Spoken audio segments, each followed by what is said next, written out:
Next is Dr. Thambidurai.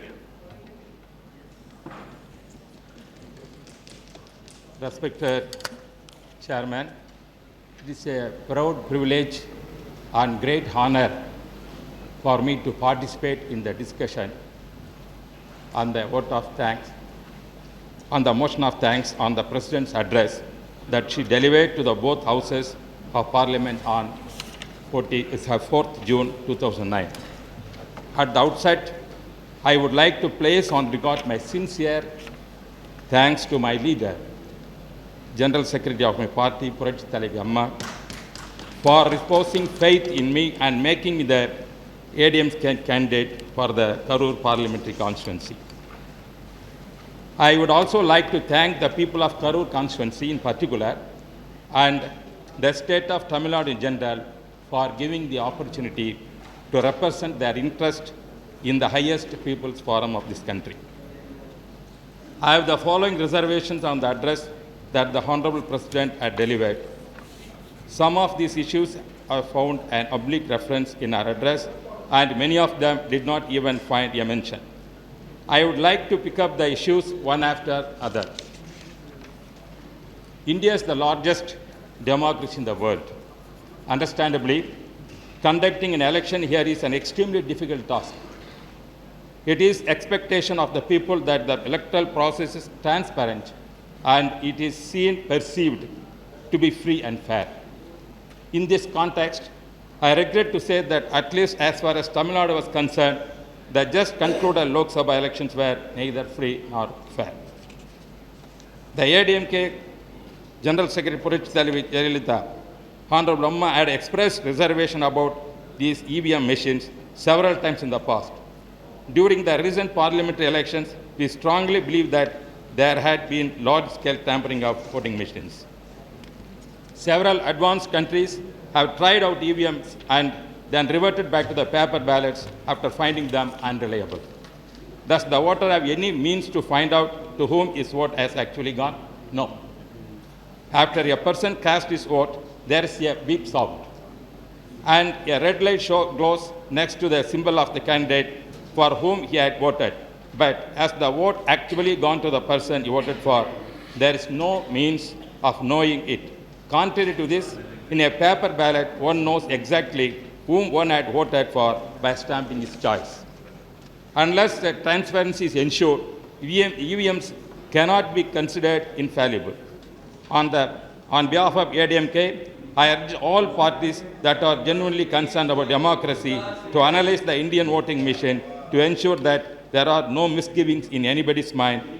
It is not right for this House to sit back complacently while democracy is being murdered outside. A large number of names of genuine voters were found to have been deleted from the electoral rolls. Many people who came to vote carrying valid voters' identity cards were simply told that their names were not there in the voters' list. If large chunks of genuine voters are deprived of their basic right to vote, then we could safely say that democracy is being murdered.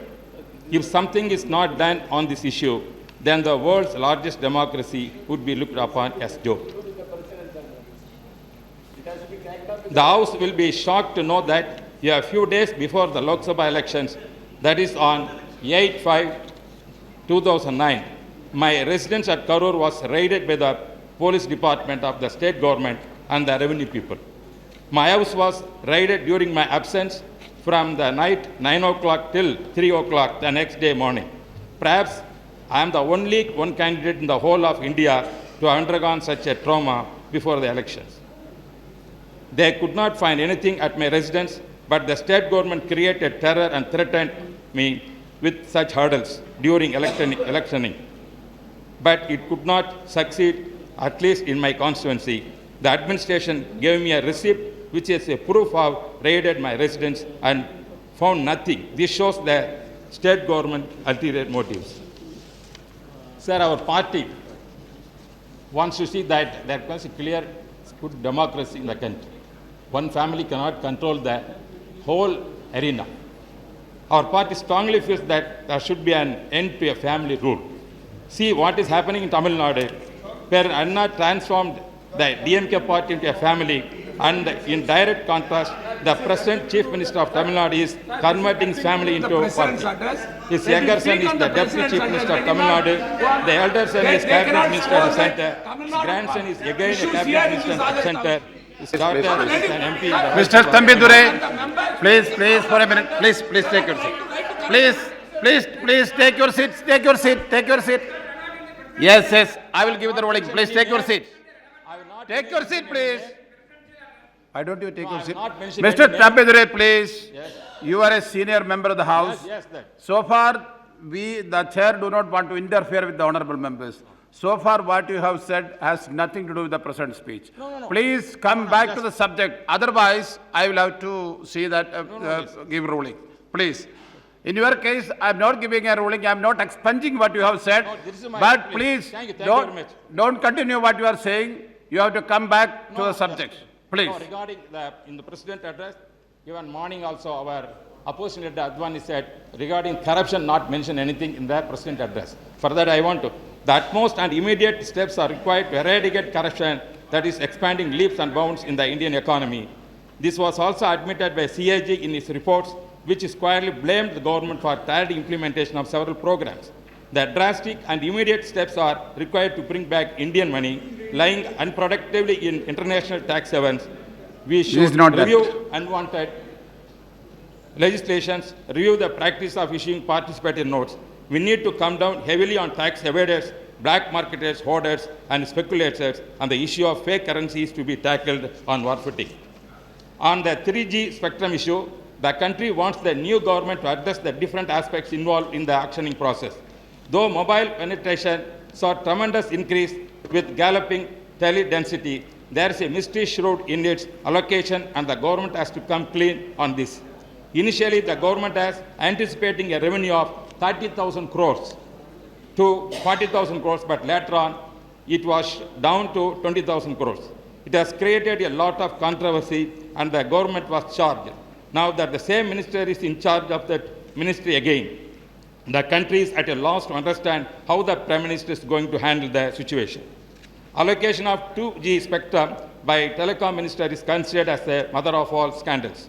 Without taking cabinet approval, the minister allotted spectrum on the first-come, first-served basis to recall scan companies like... Why don't you be patient, please? The country No. lost nearly 1 lakh crore by this savvy deal.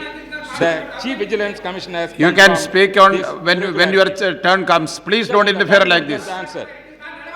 On the You, May 29th, the Delhi High Court you cannot decide that.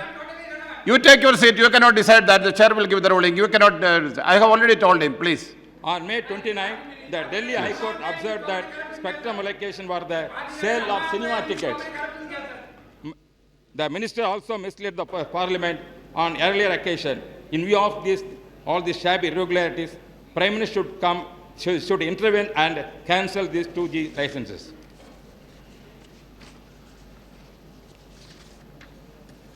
I fail to understand why the President did not mention a word about the price of crude oil, petrol, etc. The price of petrol kerosene affects the common man severely, and it is the main cause of the rise in the price of vegetables and other essential commodities.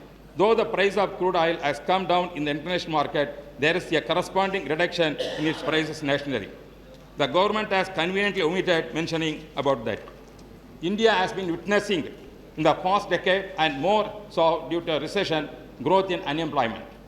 The alarming fact is that more than 55 million people have been pushed below the poverty line now. So there is a need to fill up 6 lakh vacancies in defense and central services. There is also a need to regularize 5 lakh casual workers in the central services. There is again a need to regularize 3 lakh extra department workers in postal departments. Frequent power cuts lead to closure of many industries, which also leads to unemployment. Though the President address mentions about addition of 13,000 megawatt each year, it is not sufficient, and each state requires that such kind of increase. There is also no proposal to employ the educated employed. There is no mention about tackling this problem in the President address, and unemployment leads to frustration among the youth. As you know, the frustrated youth takes to violence and other forms of crimes. There has to be a concrete and coordinated effort between the center and the states The government has to pay attention to this problem. The biggest problem confronting India today is the terrorism.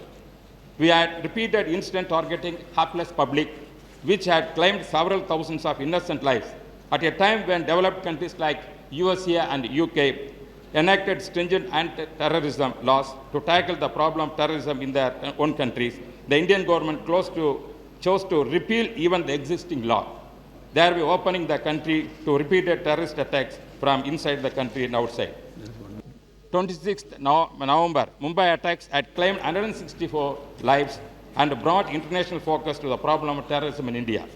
The lack of political will in bringing terrorists to book is apparent from the fact that in the last 5 years, though nearly 20 major incidents of terror strikes have taken place in India, claiming over 1,000 lives and several injuring many more, there has not been a single conviction in the terror trial. We demand a stringent anti-terrorism law with adequate safeguards. We also demand that there may be a chip-embedded national citizen identity cards for all citizens. Commanders units may be set up in every state to handle the terrorism related. We also need to modernize the police force and the armed forces also. There is an urgent need to increase defense budget to 3.5% of GDP from the present level of 2.5%. We need to take better care of the police and armed forces personnel so that it becomes an attractive destination for the talented youth in the country. The existing vacancies in the service should be filled up expeditiously. The power cuts have affected farming operations. Farmers are burdened by the absence of subsidies, high cost of labor, non-availability of fertilizer, poor procurement prices, bad irrigation facilities, and a host of other problems. What the farming community needs at this juncture is not just loan waivers that benefit a few rich farmers, but a comprehensive rehabilitation package addressing all their problems. If this is not done urgently, then agriculture will become a totally unviable proposition and more farmers will move to other occupations. India will have to start importing even those agricultural products in which we have to surplus ones. On behalf of ADMK Party General Secretary Jai Jayalalitha, Honorable Amma, we earnestly request that all existing farm loans, including those with the non-nationalized commercial banks, should be waived off. Farmers' Commission should be set up to fix remunerative procurement price. I demand that the procurement price sugarcane must be fixed at Rs 2,000 per ton and that the procurement price of paddy must also be raised adequately. Karur is famous for its textile industries, but it has got affected because of many factors, mainly due to frequent power cuts. Please conclude. Please, sir. Your time is over, please. Many ships in these industries are shut down, leading to widespread unemployment in Karur and adjoining areas. The export of textile got affected. There was a great circulation in the industry to the tune of 3,000 crores and it was down to 1,000. Please, sir, just 1 minute, I will conclude it. The gifting away of Kachitivu to Sri Lanka under the agreement of 26 June 1974 was not only flawed under constitutional law, but also created myriad problems for Indian fishermen operating from Rameswaram coast. Secession of Kachitivu was unconstitutional in a Beruba case of 1960. The Supreme Court decided. Okay, please resume your seat. I finished this one. Involving the Mr. Thambidurai, please resume your seat. In a foreign country can be effected only through an amendment to the Constitution of India, which has to be ratified by Parliament. Indian government should resent to the agreement with Sri Lanka. Even my party leader insisted this one. This is Arjun Mek, College President. On the river water disputes, I want to say these things. Mullai Periyar Dam controversy is far from seeing the end of the tunnel. We need to raise the reservoir levels, which will benefit the Mr. Thambidurai, please conclude, please. I have finished this, sir. I am calling the next And the speaker. And the Pala river The next speaker is Sri Arjun Meghwal. Please. Sir, just I want please, to please, please take your seat. Just please, you have taken more time. I will conclude it. I conclude only one point. I am this is here. 1 second. The House is well aware of the feelings of Tamil Nadu about the plight of Tamil people in Sri Lanka. Every day we get alarming information from media about the plight of the nearly 3.5 lakh Yes. Tamil people. It is only this issue I am telling. I will finish it. Okay, That's all. okay. I will finish it. Tamil people, Sri Lanka. Every day we get alarming information from media about the plight of the nearly 3.5 lakh Tamil Okay, people okay. confined to Please. campus Sri Lanka. UN Secretary General Ban Ki-moon's visit to the war-ravaged regions of the island has revealed some startling facts. Okay. Touring the area, Please take your Ban seat, Ki-moon Mr. Arjun was Megwal, moved to the please. extent of saying- Please, Sir, I Mr. will- Thambidurai, please Sir, take your I seat. want No, to no, no, say you this. cannot do like this. The President You said- cannot go on like this. Central government You cannot go on like allocated this.